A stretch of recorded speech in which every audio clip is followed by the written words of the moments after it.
હવે વિદ્યાર્થી મિત્રો 2/3 ને સમાન હોય તેવી સમય સંખ્યાઓ શોધો। 2/3 ને સમાન હોય એવી સમય સંખ્યાઓ અસંખ્ય મળી શકે છે। અહીં જોઈએ 2/3 એને સમાન હોય એવી આપણે એને ઉપર નીચે 3 3 વડે ગુણીએ। 2/3 છે એને ઉપર નીચે 3 3 વડે ગુણીએ। 2 તરી 6 3 તરી 9 6/9 એ 2/3 ને સમાન સમય સંખ્યા છે। એ જ પ્રમાણે ઉપર નીચે 4 4 વડે ગુણીશું તો 2 ચોક 8 3 ચોક 12 8/12 2/3 ને સમાન સમય સંખ્યા થાય છે। ઉપર નીચે 5 5 વડે ગુણીશું તો 2 5 10 3 5 15 10/15 એ 2/3 ને સમાન સમય સંખ્યા થાય। આ તે આંકડા આગળ ગુણતા જઈએ તો અસંખ્ય સમાન સંખ્યાઓ મળે છે। તો આમ 2/3 ને સમાન હોય તેવી સમય સંખ્યાઓ 2/3 ને સમાન હોય એવી 6/9 8/12 10/15 એમ આપણને મળતી જશે। તો વિદ્યાર્થી મિત્રો હવે જોઈએ તમે એ પણ જાણો છો કે સમય સંખ્યાઓને p પૂર્ણાંક તથા q શૂન્ય એટલે q શૂન્ય નથી હોય તેવા p/q સ્વરૂપમાં અનન્ય રીતે દર્શાવી શકાતી નથી। આના આધારે તમને ખ્યાલ આવે। હવે આપણે ઉદાહરણ લઈ આવું તો જો 3/4 એને સમય સંખ્યાઓ જોઈએ તો 6/8 9/12 12/16 15/20 એટલે આપણે જાણીએ છીએ કે ભાઈ સમય સંખ્યાઓને અનન્ય રીતે દર્શાવી શકાતી નથી। આ છે સમાન સંખ્યાઓ છે।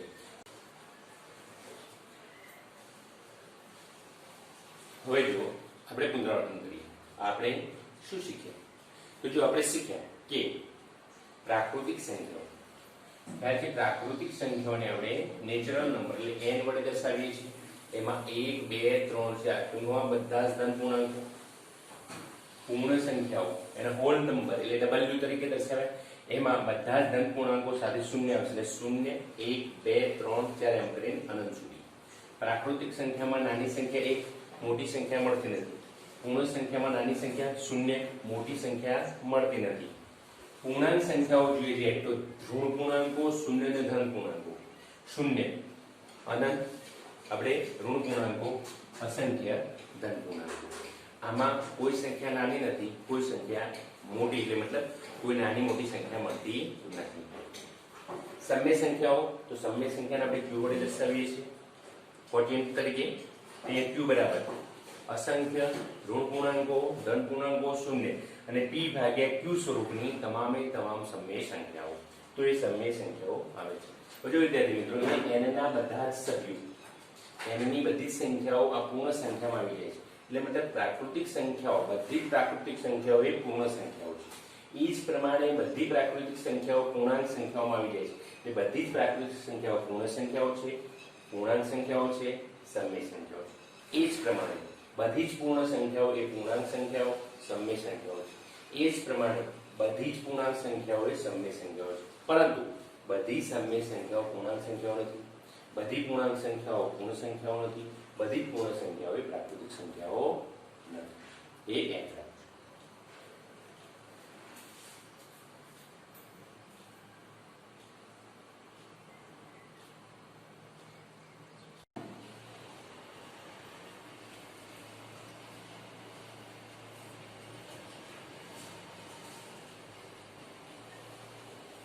ઉદાહરણ 1 નીચેના વિધાનો સત્ય છે કે અસત્ય કારણ સહિત ઉત્તર આપો। આપણે અહીંયા 3 વિધાનો છે પ્રથમ વિધાન બીજું વિધાન ત્રીજું વિધાન। આ સત્ય એટલે કે સાચું અસત્ય એટલે ખોટું છે કે કેમ એ આપણે કારણ સહિત આપણે જવાબ આપવાનો। પ્રથમ દરેક પૂર્ણ સંખ્યા એ પ્રાકૃતિક સંખ્યા છે। પૂર્ણ સંખ્યા આપ જાણો છો 0 1 2 3 4 જ્યારે પ્રાકૃતિક સંખ્યા 1 2 3 4 દરેક પૂર્ણ સંખ્યા પ્રાકૃતિક સંખ્યા હોય તો પ્રાકૃતિક સંખ્યામાં શૂન્ય આવવી જોઈએ તો પ્રાકૃતિક સંખ્યામાં શૂન્ય નથી તો આ વિધાન કેવું કહેવાય અસત્ય। તો આ વિધાન અસત્ય છે અસત્ય છે। આપણે એનું કારણ આપવાનું છે આપણે તો કારણ કે શૂન્ય એ પૂર્ણ સંખ્યા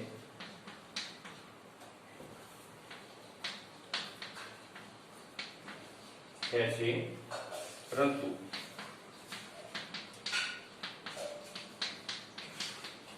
પ્રાકૃતિક સંખ્યા નથી. બીજું વિધાન જોઈએ. દરેક પૂર્ણાંક, તો પૂર્ણાંકમાં કઈ કઈ સંખ્યા આવે છે? ઋણ પૂર્ણાંકો, ધન પૂર્ણાંકો અને શૂન્ય. સમય સંખ્યા છે. જો સમય સંખ્યામાં ધન પૂર્ણાંક, ઋણ પૂર્ણાંક, શૂન્ય ઉપરાંત સમય સંખ્યાઓ આવે છે તો આ વિધાન કેવું છે? સત્ય છે. તો આ વિધાન સત્ય છે. આપણે લખવું કારણ કે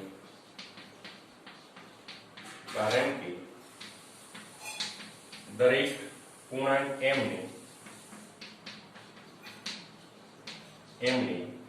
m ભાગ્યા 1 સ્વરૂપમાં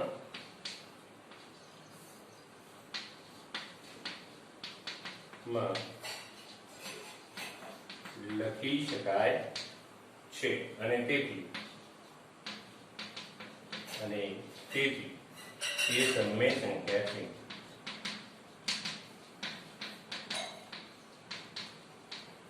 તો અહીંયા દરેક પૂર્ણાંકમાં શું છે? પૂર્ણાંકમાં -3, -2, -1, 0, 1, 2, 3 આના નીચે એક મૂકી દઈએ તો એ સમય સ્વરૂપે આપણે દર્શાવી શકીએ છીએ. માટે આ વિધાન સત્ય છે. પૂર્ણાંક એ સમય સંખ્યા છે. આ વિધાન સત્ય છે કારણ કે દરેક પૂર્ણાંકના નીચે મૂકી અને એને સમય સ્વરૂપે દર્શાવી શકાય છે. જો દરેક સમય સંખ્યા પૂર્ણાંક છે તો ના એક સમય સંખ્યામાં 3/2, 4/7 આવી સંખ્યાઓ છે. આ પૂર્ણ સંખ્યા નથી, પૂર્ણાંક છે. માટે દરેક સમય સંખ્યા પૂર્ણાંક નથી. તો આ વિધાન કેવું છે? અસત્ય. તો એ નક્કી આપણે કે આ વિધાન અસત્ય છે કારણ કે 1/2 એ સમય સંખ્યા છે પરંતુ પૂર્ણાંક નથી.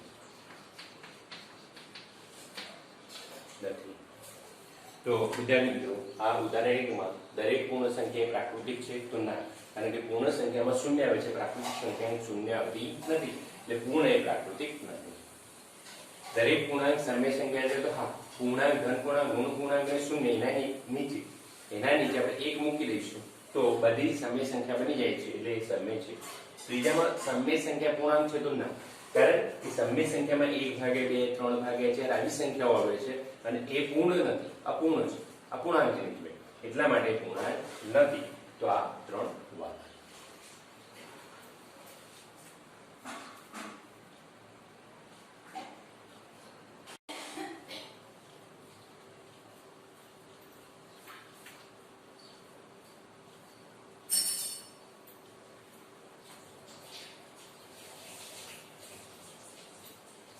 હવે જોઈએ ભિન્ન સંખ્યાઓ a અને b વચ્ચેની તમામ સમય સંખ્યાઓ શોધો.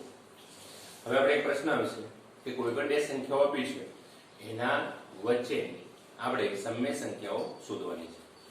અહીંયા આપણે જોઈએ a અને b ભિન્ન સંખ્યાઓ છે. આપણે જોઈએ ધારો કે આપેલ ભિન્ન સમય સંખ્યાઓ a અને b છે, એમાં a એ b કરતા નાની છે, b મોટી સંખ્યા છે, નાની સંખ્યા છે.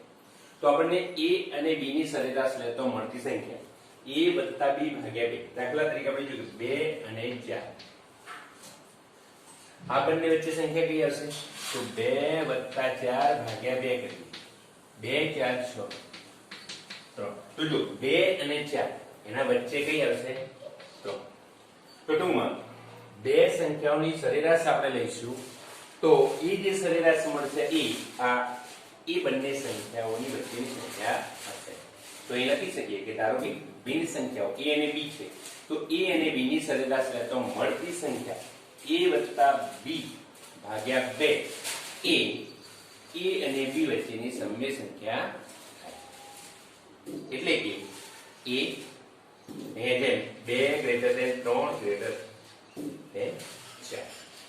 તો અહીંયા a ગ્રેટર ધેન a વત્તા b ભાગ્યા 2 ગ્રેટર ધેન b ટૂંકમાં a અને b ની વચ્ચેની સંખ્યા આ મળી. હવે આપણે આ જ પદ્ધતિને આગળ વધારશું. આપણે આ જે સંખ્યા મળી આ બંનેની સરેરાશ શોધીશું. આપણને એક નવી સંખ્યા મળશે. એ સંખ્યા પાછી એ સાથેની સરેરાશ શોધીશું. એક નવી સમય સંખ્યા મળશે. એ જ પ્રમાણે આ જે હા મળી સંખ્યા a અને b વચ્ચેની સરેરાશ કાઢી સંખ્યા શોધીશું. એ જે નવી સંખ્યા મળશે એની b સાથેની સરેરાશ શોધીને સંખ્યા મેળવીશું. તો આવી અસંખ્ય આપણને સમય સંખ્યાઓ મળશે. એટલે આ જ પદ્ધતિ આગળ વધતા આપણને a અને b વચ્ચેની જોઈતી સમય સંખ્યાઓ મળે.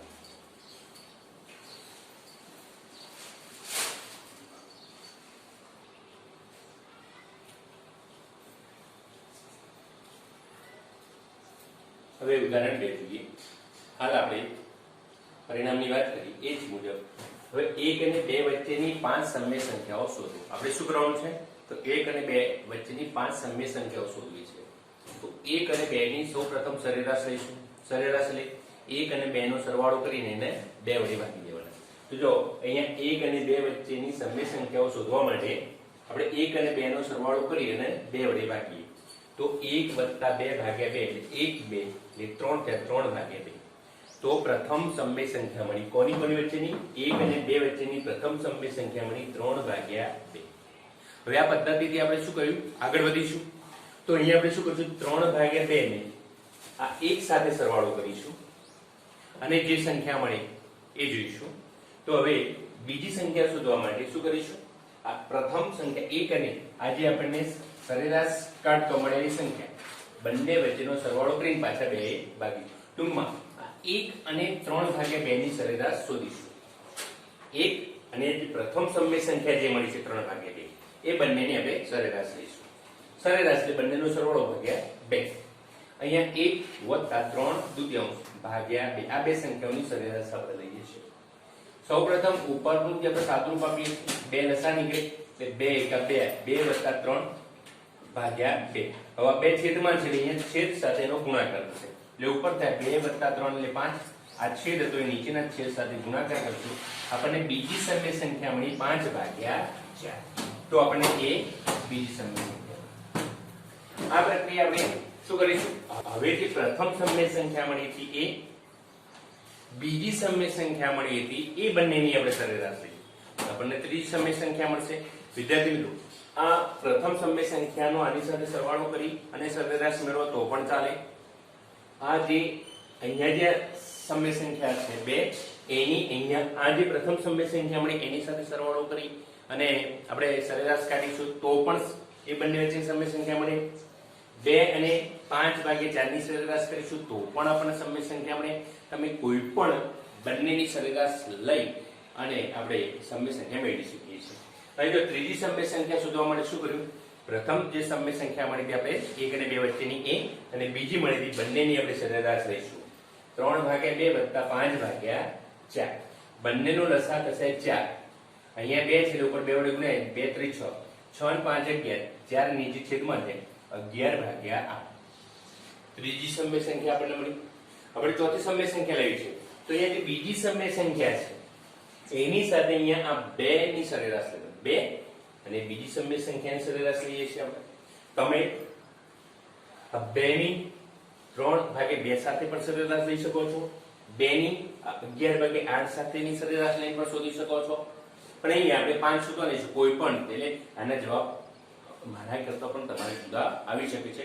તમે બીજી પણ અન્ય આ સિવાયની 5 સમય સંખ્યાઓ મેળવી શકો છો. તો અહીંયા 2 સાથે અહીંયાથી 5 ભાગ્યા 4 છે એની સરેરાશ લઈશું.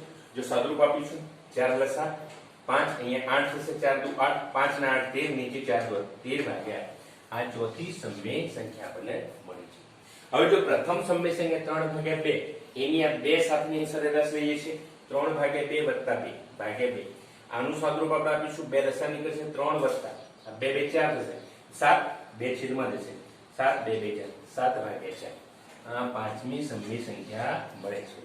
વિદ્યાર્થી મિત્રો આ રીતથી 5-6 વિદ્યાર્થીઓ જો અલગ અલગ રીતે ગણે તો આના જવાબમાં ફેર પડી શકે છે.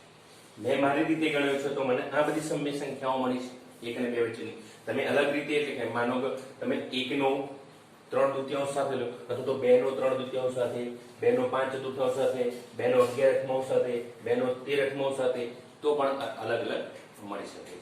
હવે જો વિદ્યાર્થી મિત્રો, એક આ રીત છે 1 અને 2 વચ્ચેની 5 સમય સંખ્યાઓ શોધવા માટે. આના આ જ દાખલો આપણે બીજી રીતથી ગણીશું. એ થોડી સરળ રીત છે, તમને સરળ રીતે આવડી શકે એવી છે, એટલે આના આ જ દાખલો બીજી રીતે આપણે ગણીએ.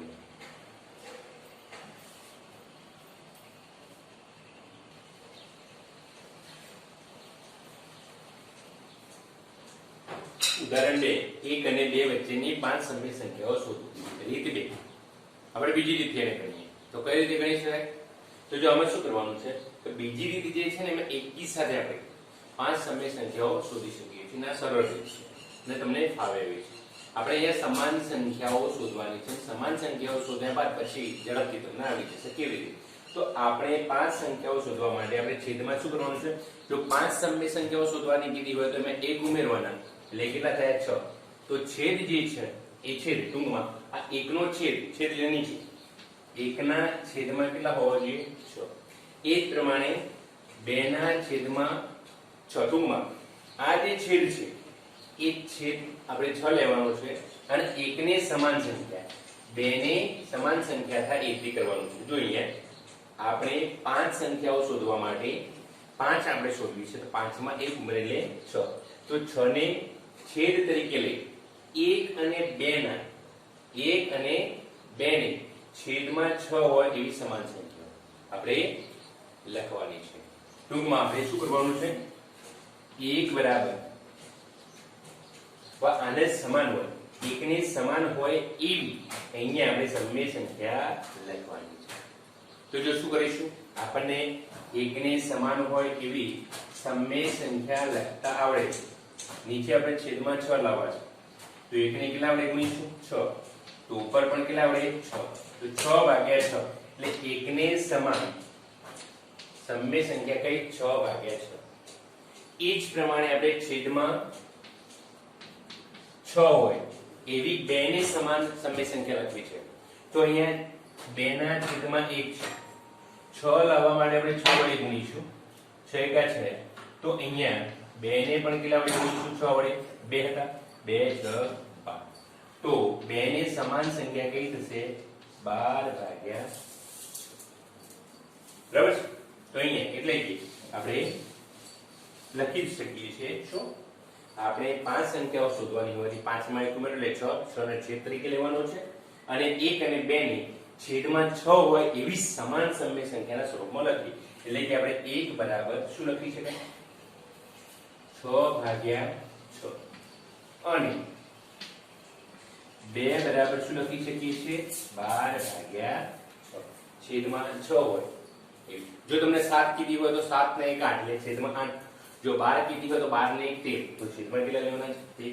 હવે જો માગે આપણે લખી શકીએ છીએ માગે 1 અને 2 વચ્ચેની 5 સમય સંખ્યાઓ. તો જો આપણે 6 ભાગ્યા 6 પછી કેટલા આવશે? 7. 7 ભાગ્યા 6, 8 ભાગ્યા 6, 9 ભાગ્યા 6, 10 ભાગ્યા 6, 11 ભાગ્યા 6. ટૂંકમાં 6 ભાગ્યા 6 અને 12 ભાગ્યા 6 એના વચ્ચેની સંખ્યા કેટલી? 7 ભાગ્યા 7, 6 8 ભાગ્યા 6, 9 ભાગ્યા 6, 10 ભાગ્યા 6, 11 ભાગ્યા 6. આ ઈઝી રીત એટલે કે મતલબ સરળ રીતે આ દાખલો આપણે ગણી શકાય. 5 સમય સંખ્યાઓ થઈ ગઈ. હવે જો આપણે સ્વાધ્યાયના જે દાખલા આવશે આવા, તો આપણે આ રીતે ગણીશું.